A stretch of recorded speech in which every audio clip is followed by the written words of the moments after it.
Hola queridos amigos y amigas de Periodismo Libre, hoy tenemos un nuevo invitado para hacer el análisis de un hecho de extraordinaria importancia coyuntural y política. Nuestro invitado es Hildebrando Arévalo Osorio, con quien vamos a analizar la noticia del momento y una de las noticias más importantes del año 2022 que se ha producido este lunes 21 de febrero de 2022, y es el reconocimiento por parte del presidente Vladimir Putin de dos repúblicas independientes que antes estaban en regiones que hacían parte de Ucrania y se autoproclamaron desde hace 8 años como independientes. Se tratan de Lugansk y Donetsk. Vamos a analizar este hecho coyuntural de tanta importancia con Hildebrando Arévalo, quien estudió en la Unión Soviética, se graduó como historiador en 1984, estudió en la Universidad de los Pueblos Patricio Lumumba y de igual manera ha sido un hombre que se ha dedicado al estudio de los asuntos internacionales. Es profesor de la Escuela Superior de Administración Pública ESAD en el Valle del Cauca, con sede principal en Cali, y también es profesor de la Universidad Autónoma de Occidente. También tiene una maestría en Historia de la Universidad del Valle. Muchas gracias, Hildebrando, por acompañarnos esta tarde aquí en Periodismo Libre. Muy buenas tardes, Luis Alfonso, querida audiencia.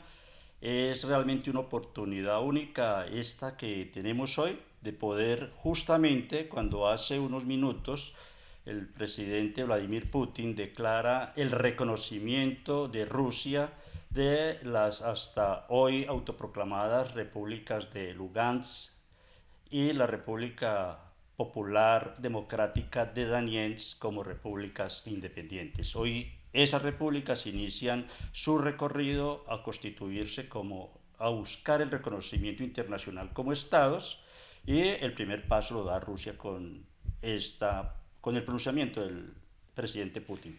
A lo largo de las últimas semanas hemos estado sometidos a un verdadero bombardeo de manipulación, mentiras y montajes por parte de los medios de comunicación hegemónicos, los medios de comunicación de las élites, que en Colombia pues obviamente tienen sus parlantes, sus repetidores, sus ecos, ¿no?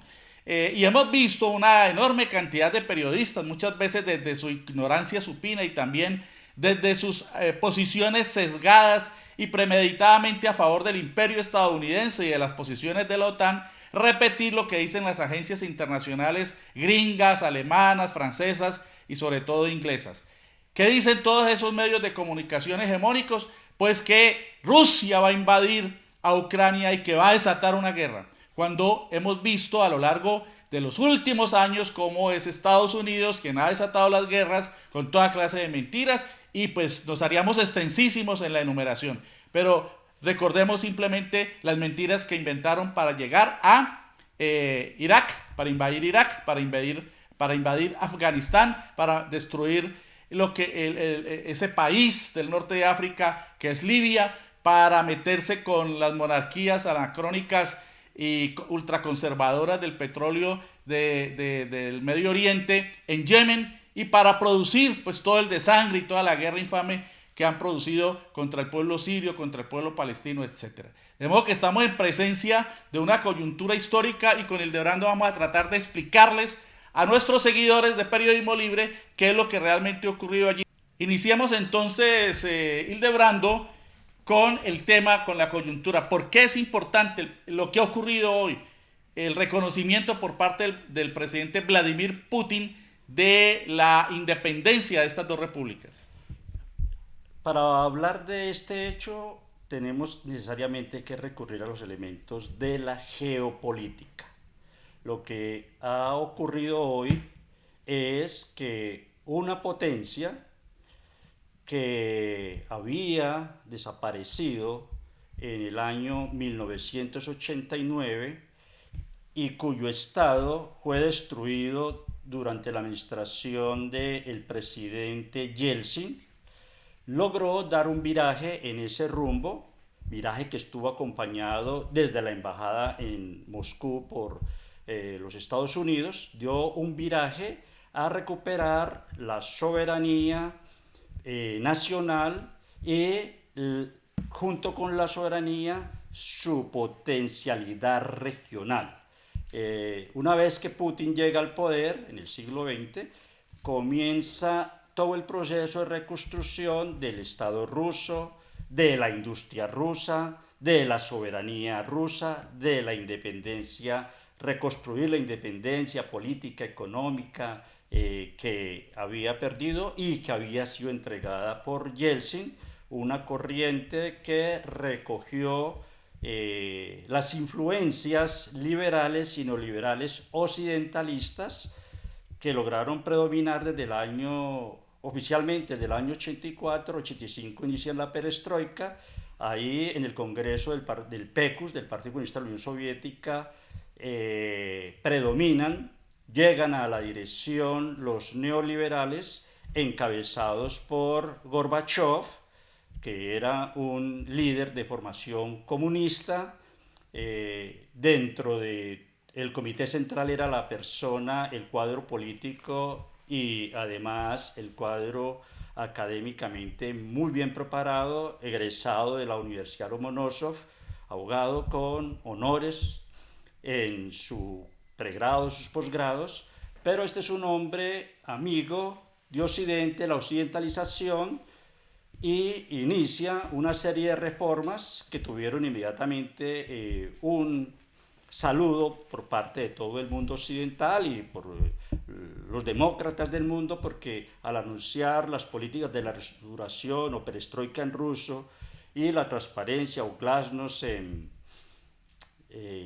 ruso, la glasnost o transparencia informativa, pues se estaba planteando que venía la modernización, la democratización, la ampliación de la democracia, entendida obviamente en los términos políticos de la democracia liberal, empezaba en la Unión Soviética. Sin embargo, lo que predominó fue toda una serie de medidas que, en lugar de reestructurar el país, trabajar la dignificación de vida de las personas que vivían en las diferentes 15 repúblicas, fueron unas medidas de carácter más liberales, de apuntalar o afirmar el individualismo contra una estructura comunitarista que había construido desde el año 17 hasta el año 85 la dirección del Partido Comunista y la estructura social montada sobre los sindicatos como actores fundamentales.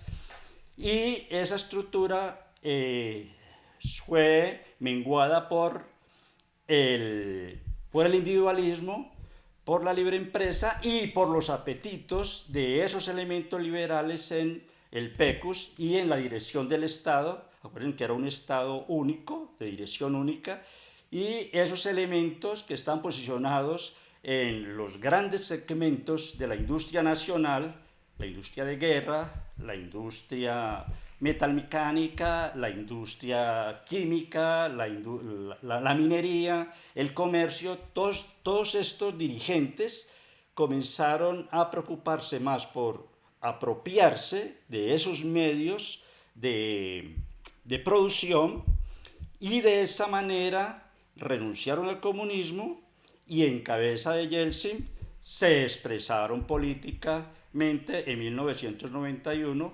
Esto es complejo, habría que explicar más detenidamente los elementos políticos, pero así a grandes rasgos, y se proclama la disolución de la URSS en 1991. Y todo ese proceso, perdón, Hildebrando, de apropiación de los medios de producción que antes eran sociales por parte de grupos minoritarios, pues lo que lleva a la creación en parte de esas oligarquías que se apropiaron de todo lo que era el pueblo antes.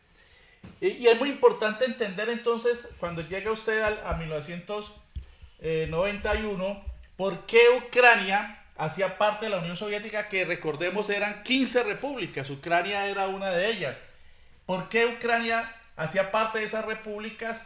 Y específicamente, ¿qué pasó con Crimea? que Crimea es uno de los puntos neurálgicos porque está en el Mar Negro. Aquí podemos observar la ubicación de Ucrania en este mapa, ¿cierto? Aquí está el Mar Negro y aquí está Crimea, que es uno de los puntos neurálgicos en donde se llevó a cabo en el año 2014 un plebiscito para que su población, que es en un 98% rusa, regresara a Rusia. ¿Qué pasó con la pertenencia de Ucrania a la Unión Soviética? ¿Qué pasó en ese proceso digamos, en el que se independizaron todas estas repúblicas y quedó solo Rusia como una federación? ¿Y qué pasó con Crimea? Para que luego vamos a analizar lo que ha ocurrido con estas dos repúblicas que se autoproclamaron independientes y que hoy son reconocidas por Vladimir Putin. La pregunta es interesante porque para poder responder sobre el surgimiento del Estado ucraniano tenemos que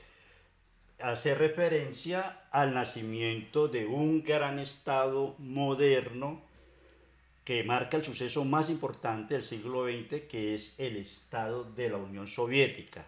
15 repúblicas soviéticas que nacieron en 1907 en todo este territorio, el país más grande del mundo que es Rusia. Y la revolución socialista de octubre se fue extendiendo por prácticamente toda Asia, toda Europa, y tuvo repercusión en diferentes países del mundo, incluyendo América Latina, incluyendo Colombia. Pero para ir directamente a Ucrania, con el nacimiento de la Rusia soviética, Rusia es invadida por 17 potencias del mundo, europeas la mayoría de ellas, más los Estados Unidos y el Japón. Entonces se inicia una guerra de liberación nacional. Los ejércitos rojos, encabezados por los bolcheviques, ingresan sobre estos territorios vecinos.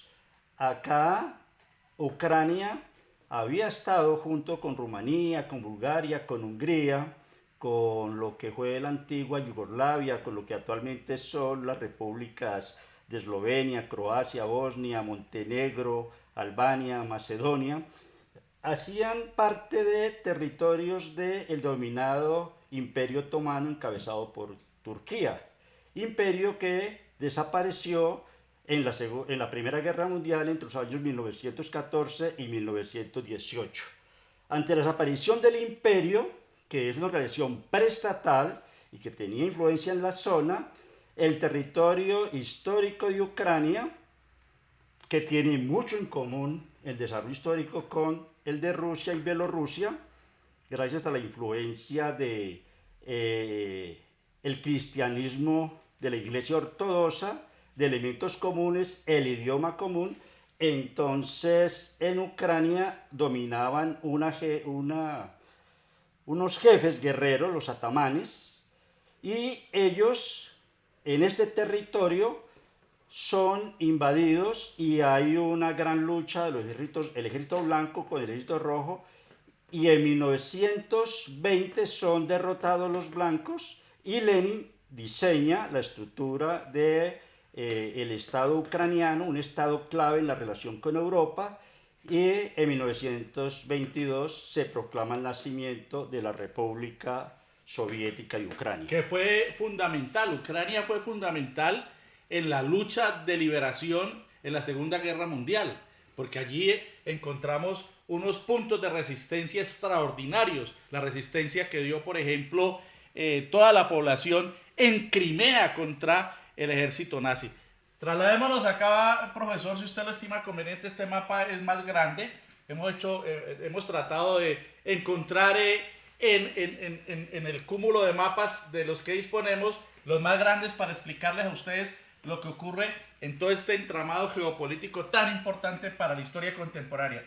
Entonces aquí estamos en el Mar Negro y aquí encontramos a Crimea, que no está muy bien señalado allí. Aquí está Crimea con su punto de conexión con el resto de Ucrania. Expliquémosle a nuestra audiencia por qué es importante Crimea, Odesa, la importancia histórica de Odesa, de Sebastopol, y de toda esa lucha de liberación que se dio en la Segunda Guerra Mundial y por qué llegó a ser parte Crimea de Ucrania. Muy bien. Si vemos, Crimea es una península, es un brazo de tierra que desde el continente se extiende hacia adentro del Mar Negro. Esto le da una gran importancia geopolítica. Estratégica, ¿no? Geopolítica, pues, los estados aquí definen su poderío militar, económico, político. ¿Por qué? Por varias razones. Aquí está el Mar de Azov, que penetra hacia Rusia. Aquí está el Mar Negro, que permite la conexión a través de la conexión con el mar Mediterráneo y con ello con Europa Occidental. En la Segunda Guerra Mundial, recordemos que cuando comienza en 1941 la agresión contra Alemania, de Alemania contra la Unión Soviética, cuyo objetivo fundamental era acabar con el régimen de construcción del comunismo, hay tres direcciones fundamentales, todas hacia Moscú. La primera es pasando por los países bálticos y pasando por Minsk, o sea, llegando a Bielorrusia. Por el centro Ucrania y por acá por el suroeste se ingresó derrotando a Rumanía, se ingresó a Ucrania buscando precisamente dominar las costas del Mar Negro. Crimea, que es un territorio que ya en el siglo XVII Catalina, la gran emperatriz Catalina la Grande, había apropiado del Imperio Otomano y había convertido esto en un principado ruso, junto con la ciudad de Sebastopol.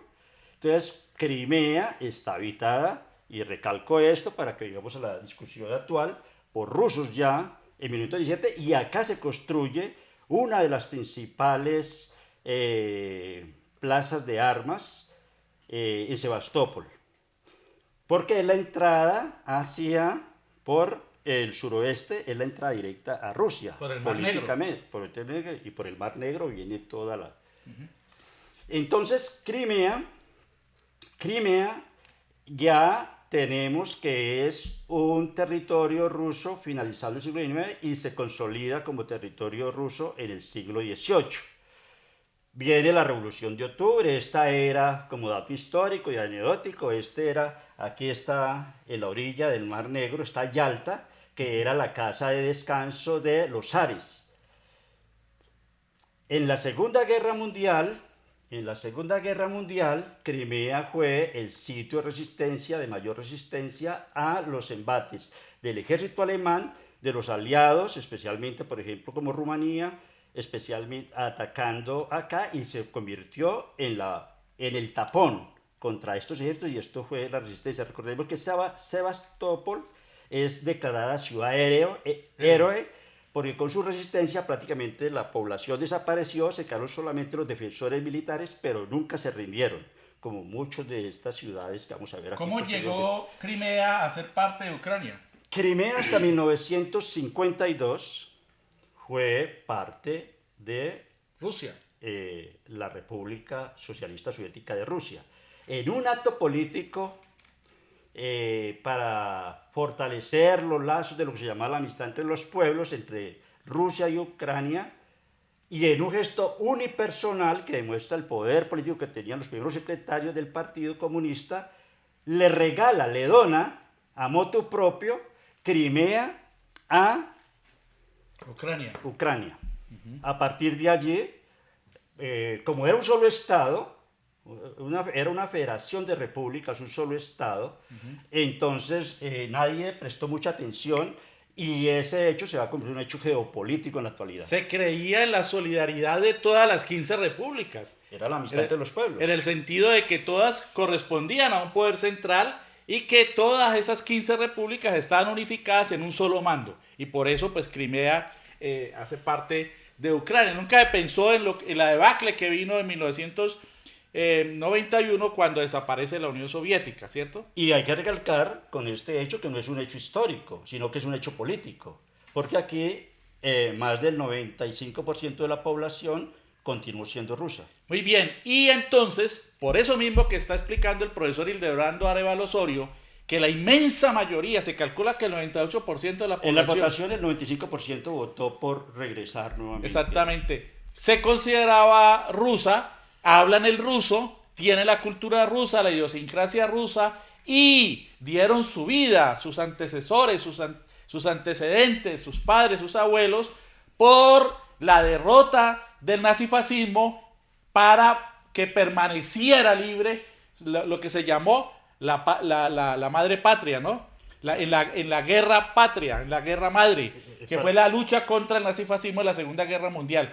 Y entonces en el 2014 se produce un plebiscito y allí, por la inmensa mayoría de la población, el 95%, se decide que ellos regresan a Rusia. Es lo que se está presentando como el principio de la invasión por parte de Rusia contra Crimea. Hablemos de eso, expliquémosle bien eso a nuestra audiencia, profesor Hildebrando. Otra pregunta interesante. ¿Por qué se hace el plebiscito? No solamente en Crimea, porque también al mismo tiempo se hace en Sebastopol y al mismo tiempo se hace en las regiones de Donetsk, fronterizas entre Rusia y Ucrania, que es esta región la que hoy acaba de reconocer el presidente Putin como dos repúblicas independientes. Lugansk y Donetsk. Entonces Las ahí vamos repúblicas concatenando. democráticas de Donetsk y Lugansk. ¿Por qué se dieron estos cuatro acontecimientos? Porque en Kiev, en el 2014, La capital de Ucrania. la capital de Ucrania, hay un golpe de Estado donde en las grabaciones de ese día encontramos entre la multitud a los empleados de la embajada norteamericana y a la delegada especial del presidente Obama, Victoria Nuland, repartiendo alimentos y vituallas a las personas que estaban haciendo el Maidán, la insurrección y el golpe de Estado, con una cantidad de asesinatos en Kiev y fundamentalmente en Odessa. En Odessa, a la gente que salió a protestar contra el golpe de Estado, y la multitud le disparó, la acorraló, la encerró en la casa de los sindicatos, ellos buscaron refugio y cuando estaban allí le encendieron fuego y mataron más de 50 personas y con eso se inició, a partir de ese golpe de Estado, se acaba el orden legal, el orden legítimo que se había construido en las elecciones pasadas, que había elegido al presidente Yanukovych, que se llamaba en ese momento, y precisamente el acontecimiento que despertó ese golpe de Estado fue que el presidente estaba presionado para que Ucrania ingresara a la Unión Europea. Él inicialmente planteó negociaciones, pero en las negociaciones un argumento era que él mantenía los lazos históricos y económicos con Rusia, que si recordamos, y la cifra la dio hoy el presidente Putin, para el 2012 era de 50.000 millones de dólares el intercambio económico entre las dos repúblicas. Entonces, Occidente interviene, se da un golpe de Estado neofascista, con símbolos fascistas, con armas proporcionadas por Occidente, y el primer acto que hacen estos nacionalistas, que luego van a estar encabezados por Petro Poroshenko, el primer acto es declarar a esta región, que siempre que es la región además demográficamente más numerosa, más poblada, esta región, cada que había elecciones desde 1991 hasta el 2012, siempre el voto que decidió, porque hay que decir, Ucrania está partida, esta parte de acá tiene influencia rusa, se habla el idioma ruso, y esta parte de acá es muy influida por la cultura occidental. Europea. Pero esta era la parte económicamente más desarrollada, industrialmente, y eso permitía, y demográficamente muy fuerte. En las elecciones permitía que generalmente la persona que ganaba las elecciones era una persona con formación formación en la cultura, en la economía rusa y proclive a negociar con Rusia. Esta gente que llega acá niegan, y el primer acto, o uno de los primeros actos que declaran, es ilegalizar la lengua rusa como la lengua que es la lengua que hablan los habitantes de la región. Y además de eso, ilegalizar al Partido Comunista, ¿no? Es otra de las decisiones.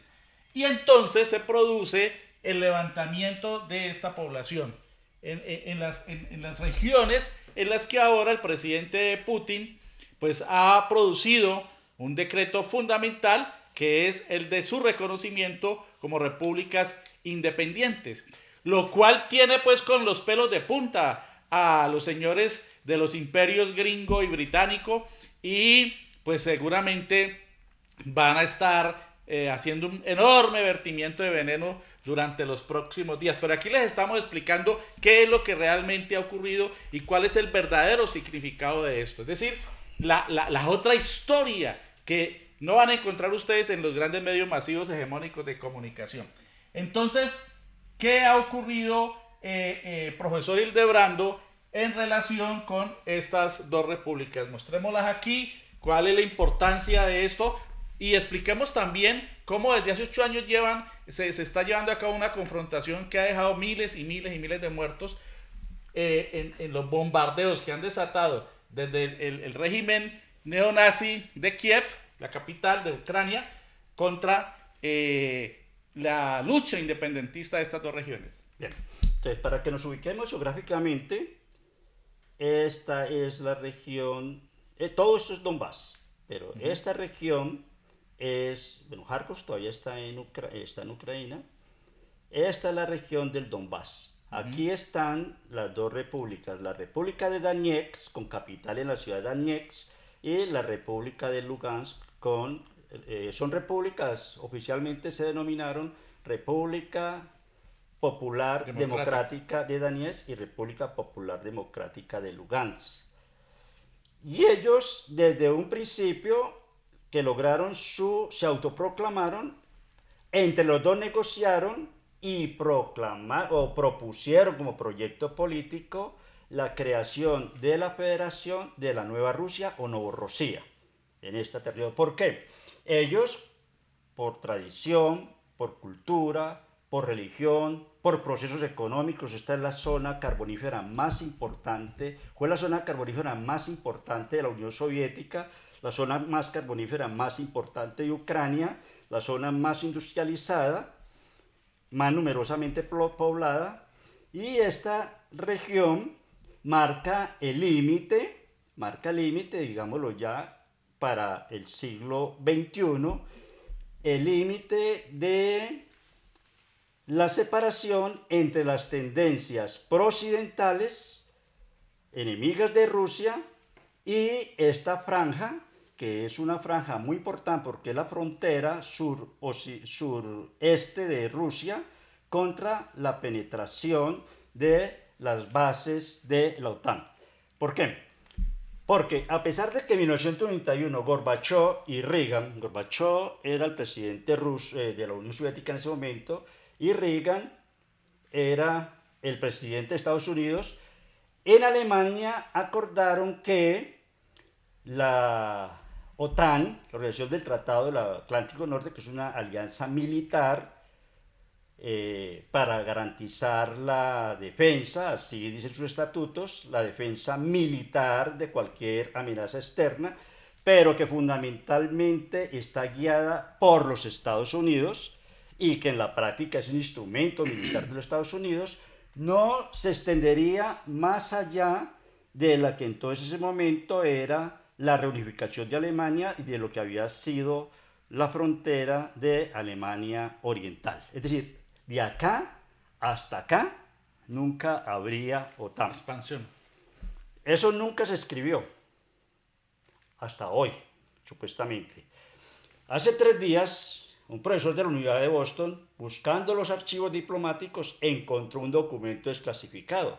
Eso es muy importante. Un acta donde los líderes de Alemania, de Francia, de Italia,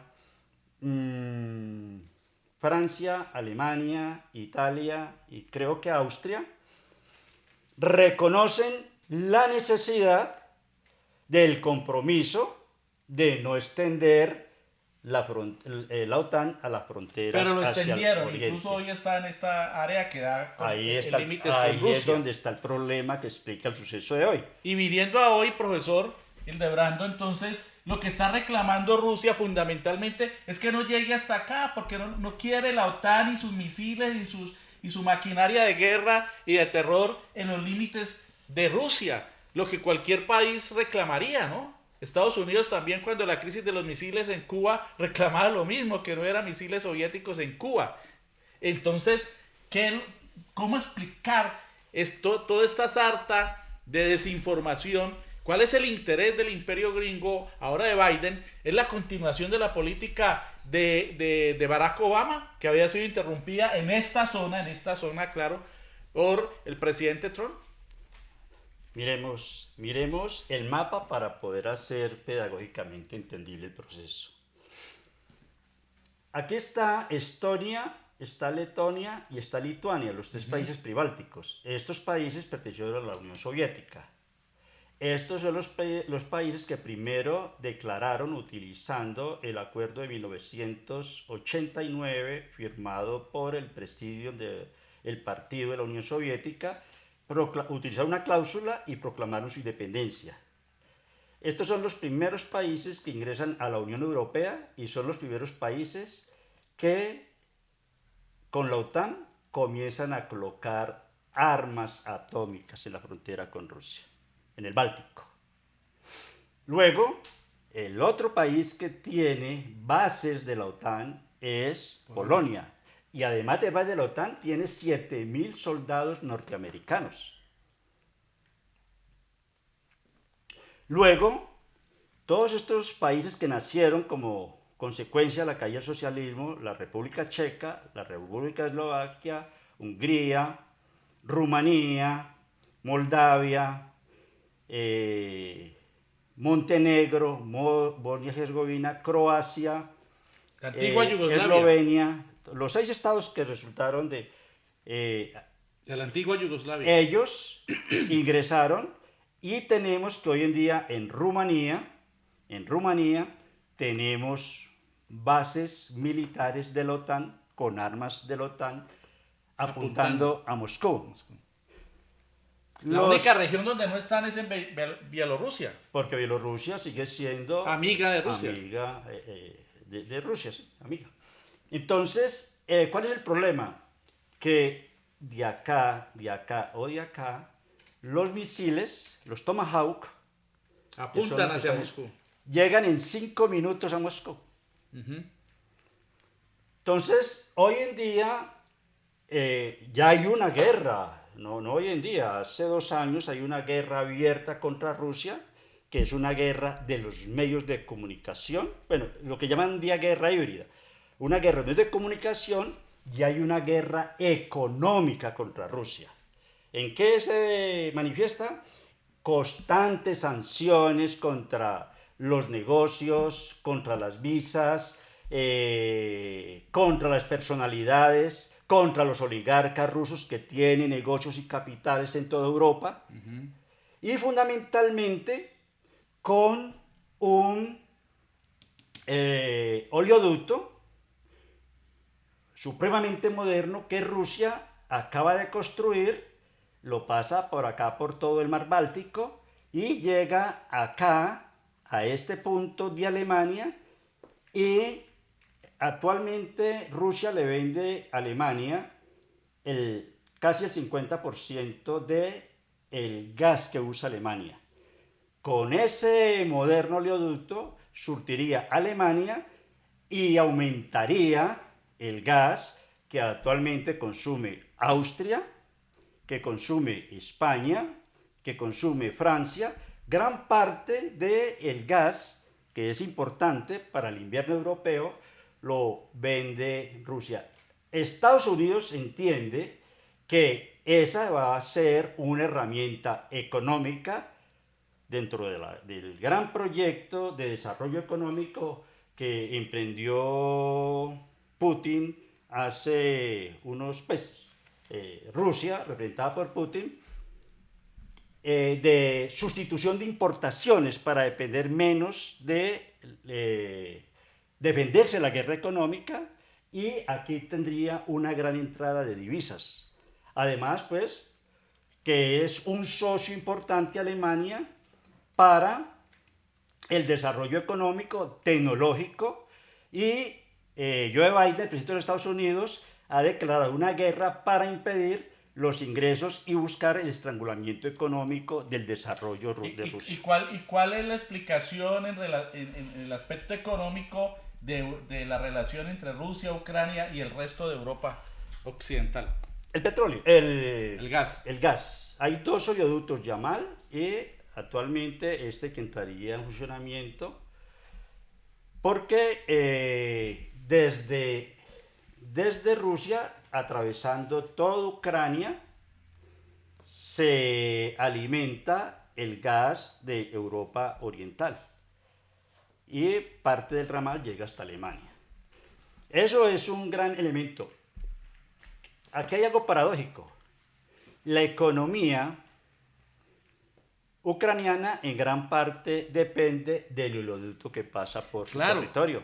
Son más de 3.000 millones de dólares que le entrega por alquilar el territorio y a los que no quieren renunciar, porque hay guerra, pero una condición es que Rusia mantenga el oleoducto y por eso los apoya Biden, para que no haga estatuto, porque así Rusia perdería la dependencia de Ucrania. Algo así como con cara pierde usted y con sello gano yo, ¿no? Entonces, lo quieren todo y no quieren ceder en nada. Es importante entonces entender que la OTAN, la Organización del Atlántico Norte, es un bloque militar que surgió después de la Segunda Guerra Mundial, cuando se desactiva la alianza entre Inglaterra, Estados Unidos y la Unión Soviética, triple alianza, que fue la que dio al traste con la guerra que desató el nazifascismo, la alianza que derrotó a Hitler, la alianza que derrotó esa guerra infame que le costó más de 60 millones de vidas a todo el mundo y 20 millones de esas vidas a los soviéticos. Después de eso se desactiva esa alianza y nace lo que se denomina la Guerra Fría. Y en la Guerra Fría entonces las potencias occidentales, europeas y Estados Unidos crean la OTAN como un bloque militar para enfrentarlo a la Unión Soviética fundamentalmente y a lo que se denominaba bloque socialista, lo que algunos conservadores denominaban la cortina de hierro, es decir, todos estos estados que después de la caída del muro de Berlín también se desmoronan y surge la OTAN. Pero se desmorona la Unión Soviética y el campo socialista y la OTAN sigue vivita y coleando. Sí desaparece el Pacto de Varsovia, que había nacido aquí en la capital de Polonia y era la contraparte de todos estos países antiguamente socialistas encabezados por la Unión Soviética para frenar las agresiones de la OTAN. Y sigue existiendo la OTAN, profesor. ¿Por qué sigue existiendo? ¿Y por qué Colombia hace parte, por lo menos como observador, como lo que se denomina una alianza global con la OTAN? ¿Qué hace Colombia en la OTAN? Bien, la OTAN, como tú acabas de mencionar, nació como un bloque para garantizar, al menos así lo en sus estatutos, para garantizar la seguridad de los países asociados en la OTAN, donde inicialmente estuvo excluido Alemania. Y estuvo encabezado por Inglaterra, Francia, Italia y España, los países de Europa Occidental. Era una supuesta alianza militar defensiva contra el comunismo. Al desaparecer el comunismo, desaparece la causa fundamental que se enunciaba. El desaparecer la Unión Soviética. Como tal. Sí, el socialismo en Europa, europeo Sí. y en Asia, y en esta parte del Asia. Entonces desaparece, pero en la práctica la OTAN, desde que se acabó el socialismo, ha venido extendiendo el dominio de los grandes capitales multinacionales, transnacionales, norteamericanos, canadienses, europeos occidentales, y a través del poder armado, han derrotado los países que le hacían algún tipo de independencia política o económica. Tal fue el caso de la antigua Yugoslavia. Tal fue el caso de Libia. el Oriente Medio, de Irak, de Siria, de Libia. También en Libia. Libia en el África, y actualmente la agresión que se lleva, además casi también de provocación acá en el Golfo Pérsico, contra Irán. Entonces, ¿qué es lo que vemos? Una máquina de guerra para imponer el dictat económico. Pero ¿cuál es el problema y por qué el peligro de la guerra? Es que se sigue actuando dentro de la lógica de el poder único, del poder unipolar. Y el mundo cambió en estos 30 años. En estos 30 años tenemos el surgimiento de una potencia económica que desplazó como primera potencia comercial a los Estados Unidos en el lejano oriente, que es China. Que está apoyando a Rusia, ¿no? Que es un aliado de Rusia. Acá en Europa Oriental y Asia, Rusia, que es una gran potencia militar y tecnológica. Y científica. Y tenemos otra gran serie de estados como la India, que en este momento tienen un gran desarrollo industrial, como la India, como Turquía, tienen un gran desarrollo industrial, comercial y militar, y que se han constituido en potencias regionales, unas más fuertes que otras. Rusia recobró el estatus de potencia, y por eso entiende que el mundo hoy en día es multipolar y no unipolar. Biden, que habla desde el imperio norteamericano, habla como que el poder fuera unipolar, desconoce. Pero el problema con Biden es que representa el sector más regresivo de la política de los capitales relacionados con el petróleo en el mundo, fundamentalmente en Estados Unidos.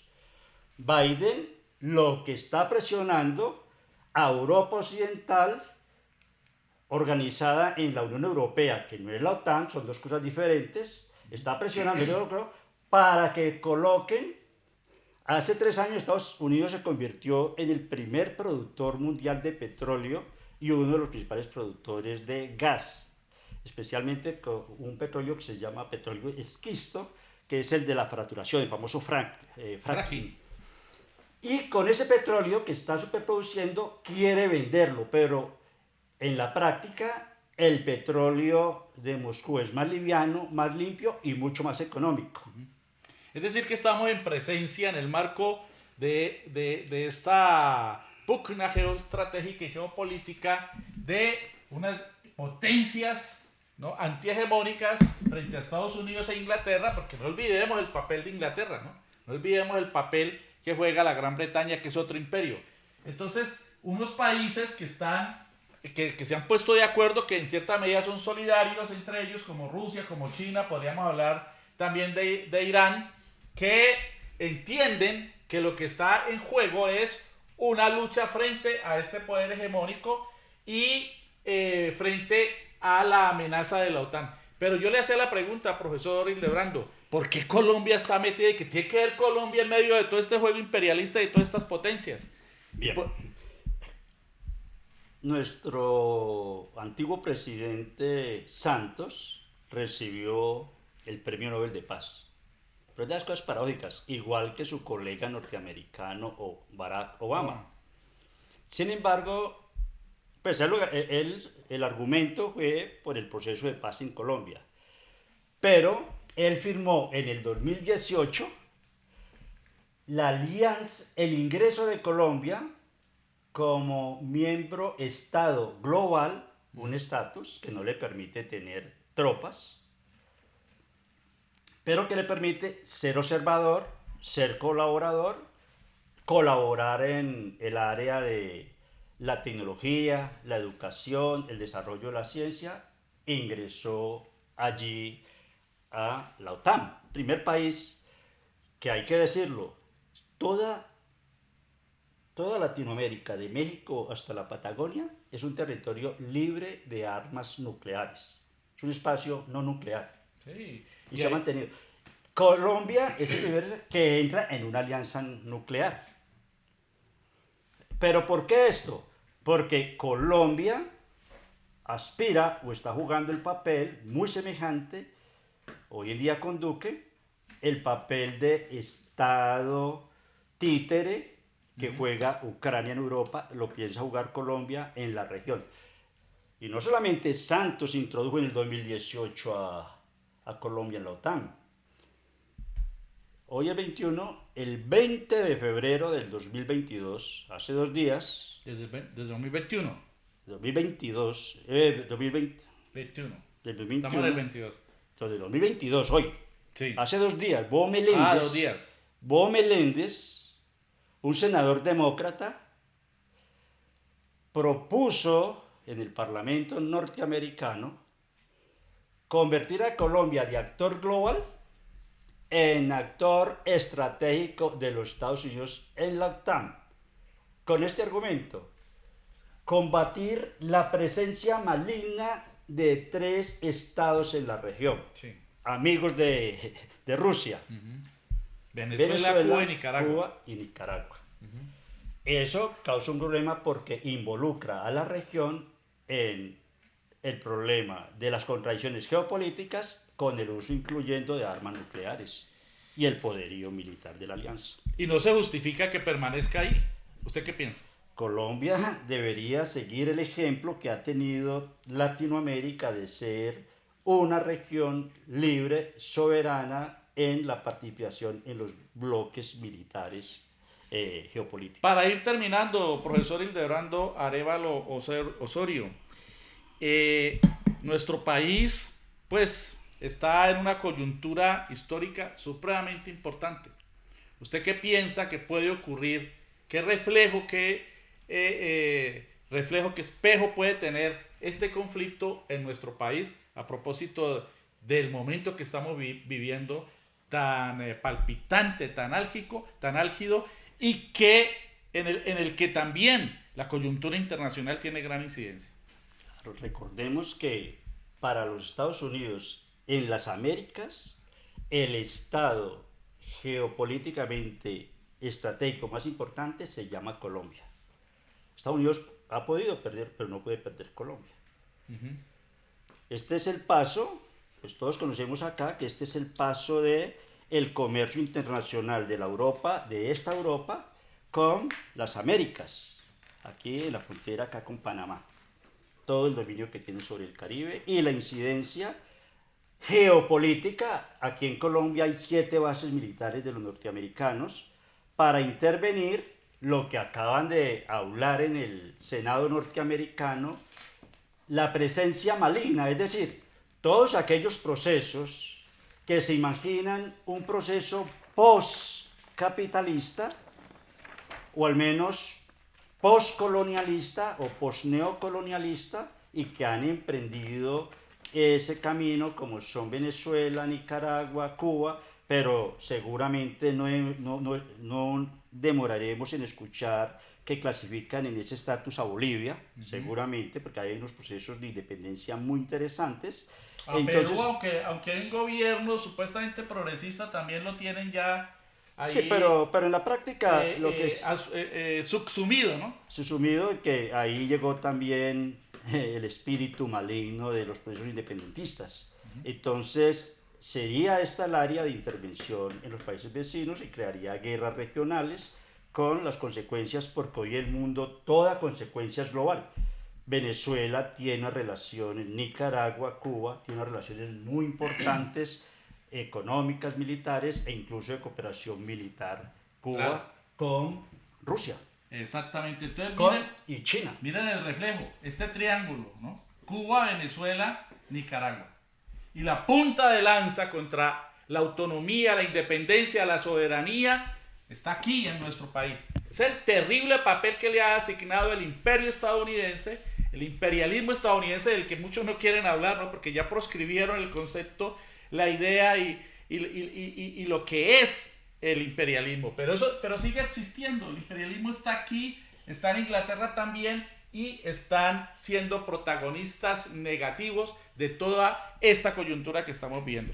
Finalmente, profesor Hildebrando Arévalo, y agradeciéndole su presencia en Periodismo Libre hoy en este momento histórico, coméntanos algo usted que estuvo, que cursó sus estudios cuando existía la Unión Soviética, estuvo 6, 7 años. 6 años. Y pudo conocer esta región, ¿no? Pudo conocer la región de Ucrania, pudo estar en el Mar Negro. El Mar Negro era el punto de veraneo, ¿no? Del pueblo soviético. Sigue siendo el punto de veraneo de los rusos. Y pues usted tiene muchísimas anécdotas, muchísimos recorridos, muchísimos caminos que seguramente convertirá en un futuro en un libro y que pues es interesante recordar ahora, profesor.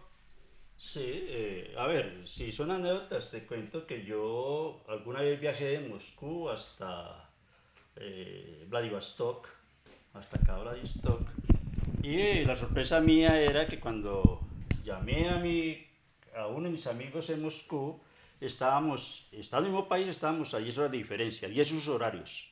Es un país muy grande. Gigantesco. Y es un país que en estos últimos 80 años, que ha pasado a ser uno de los centros del desarrollo mundial, han desarrollado ciencia, tecnología. Aquí tenemos grandes centros de investigación regados en todo el continente. Tuve la oportunidad de conocer 11 de las 15 repúblicas. ¿Qué caracteriza a esta población, incluyendo a los ucranianos, al pueblo ucraniano? Gente simpática, gente abierta, gente desprevenida. A nosotros los extranjeros, que en ese momento estudiamos gente de más de 136 estados en las diferentes universidades, logramos desarrollar y conocer un proyecto que proclamó el nacimiento de la universidad en la que yo estudié, que fue la Universidad de los Pueblos, un proyecto real de amistad entre los pueblos, donde nos formaron como ingenieros, como cientistas sociales, como químicos, como físicos, y que hoy en día los egresados nuestros hacen un gran aporte al desarrollo de Colombia y del mundo, por un lado. Pero también quisiera, Luis Alfonso, además de comentar las anécdotas, este conocimiento, quisiera además también comentar que todos estos países, por su formación económica, por la base que construyó durante el socialismo, tienen grandes potenciales de desarrollo. Lo que ha ocurrido con la caída de ellos en la OTAN es que están jugando prácticamente el papel de colonias, donde estas colonias han renunciado a su desarrollo independiente. Sin embargo, mira que esta charla era necesitamos otros espacios para seguir conversando. Sin embargo, no hablamos suficientemente de la Unión Europea. La Unión Europea, la República de Croacia, la República Checa, la República de Austria, Francia, Alemania dicen: nosotros no queremos que los negocios con el petróleo sean inmiscuidos en el problema militar. Entonces, ahí no hay toda la seguridad que vaya a haber una voz unánime en la medida que a partir de hoy se profundice el conflicto. Y de ahí las diferencias también de posiciones de Alemania y de Francia, ¿no? porque incluso hemos visto Austria, República Checa. a los jefes de Estado de estos países, pues reuniéndose con Vladimir Putin, y ha habido unas posiciones. Mironovsky de Croacia dijo, si hay conflicto militar, contraviniendo la carta, yo inmediatamente saco mis ejércitos de la OTAN. Ultimátum. Muy importante esa posición. Muchas gracias, profesor Hildebrando Arévalo, por acompañarnos esta tarde en esta entrevista de Periodismo Libre. Yo quiero, antes de terminar, recomendarles que en la librería Lerner de Bogotá se encuentra este libro. Es uno de mis más recientes libros, Periodismo Independiente en Colombia, la historia de la revista alternativa 1974-1980, que es todo un estudio, más allá de la historia de este medio de comunicación que fue tan importante para el campo alternativo de oposición, de política de izquierda, sindical, obrera, popular, campesina, estudiantil en nuestro país. Más allá de eso es también la historia de las resistencias populares reflejadas en una de las publicaciones históricamente más importantes de la oposición y de la izquierda en nuestro país. Y recomendarles también que, si nos llaman a nosotros, tenemos este libro que es de ensayos históricos, en el que incluimos el de José María Melo, el único presidente que ha habido en nuestro país en 1854, de estirpe popular, representante de las clases populares, y solo lo dejaron operar las oligarquías colombianas 8 meses, de abril a diciembre de 1854. A esta historia hay que ponerle atención, ¿no? Porque es la historia de nuestra patria que las clases dirigentes han negado, y que esos claustros de la historia canónica y de la historia tradicional, goda, conservadora, pues no les interesa investigar. Y bueno, también tenemos este libro, que es el más reciente en circulación, que es la historia de la resistencia obrera y popular en Yumbo, una de los municipios más importantes del Valle del Cauca, y una zona industrial de las más importantes de todo nuestro país. Aquí reconstruimos la historia obrera y la historia popular de Yumbo, del Valle del Cauca, y en parte de Colombia, de 60 años, con la historia, o a través de la historia, de Sintra, municipio de Yumbo. De modo que la invitación a que nos acompañen, y sobre todo que en la Lerner de Bogotá se acerquen a este libro, Periodismo Independiente en Colombia.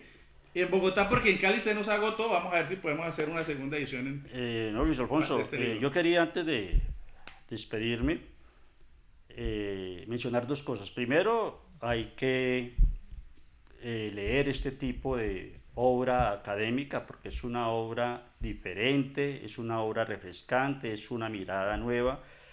Es la historia desde abajo, es la historia de los sectores subalternos que se practica de manera más bien marginal en Colombia, y esta es una manera importante. Y la segunda, solidarizarme contigo por este espacio, por la Fundación Periodismo Libre, ante las manifestaciones que últimamente han venido haciendo por diferentes medios de comunicación de atacar tu posición independiente. Muchas gracias, Hildebrando, y volveremos con una nueva entrevista aquí en Periodismo Libre.